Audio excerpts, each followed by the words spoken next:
प्रभु यीशु मसीह के मधुर और मीठे नाम में आज दिनांक 23 मई दिन सोमवार को हम आप सब अपम के श्रोताओं का हार्दिक स्वागत करते हैं। आज के दिन के लिए जो वचन है वो लिया गया है पहला इतिहास की पुस्तक उसका 12 अध्याय उसका 32 पद। वचन कहता है, और इस सकारियों में से जो समय को पहचानते थे कि इसराइल को क्या करना उचित है, उनके प्रधान 200 थे और उनके सब भाई उनकी आज्ञा में रहते थे। प्रभु मेरे प्रिय लोगों, पवित्र शास्त्र कहता है पहला इतिहास की पुस्तक उसके 12 उसके 32 पद में कि इस शकार के कुछ ऐसे पुत्र थे जो समय की अनोखी बातों को समझते थे, अर्थात उन्हें समय की समझ थी। प्रभु में प्रिय लोगों, क्या हम और आप समय की अच्छी परख रखते हैं? क्या हम और आप समय का सदुपयोग करना जानते हैं? क्या हम जानते हैं कि अंत का दिन बहुत करीब है? क्या हमें मालूम है कि समय बहुत ही करीब है जिस परमेश्वर का दिन आने वाला है? क्या आप सतर्क हैं और यहोवा के दिन के लिए तैयार हैं?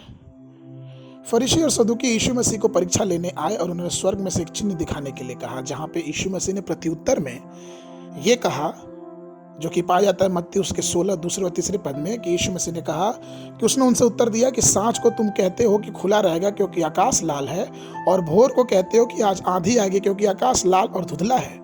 तुम आकाश के लक्षण देख के भेद बता सकते हो, पर समयों के चिन्ह का भेद नहीं बता सकते।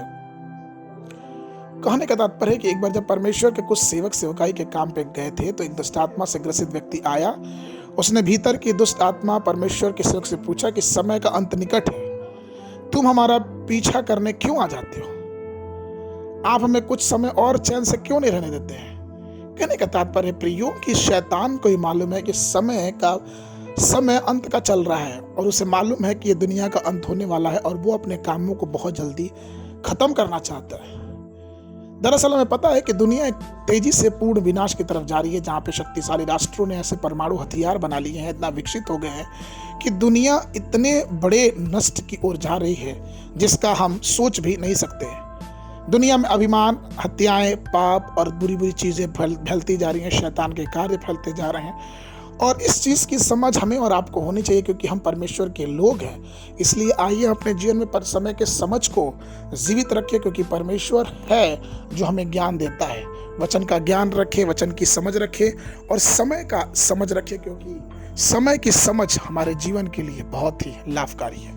तो आइए अंत के समय को देखते हुए, जैसे अंत का समय निकट आ रहा है, हम एक दूसरे से मिलना ना छोड़े, एक दूसरे से संगति करना ना छोड़े और प्रभु से प्रार्थना करना ना छोड़े, क्योंकि हमारी प्रार्थना ही हमें इस अंत के समय में मजबूत बनाती है।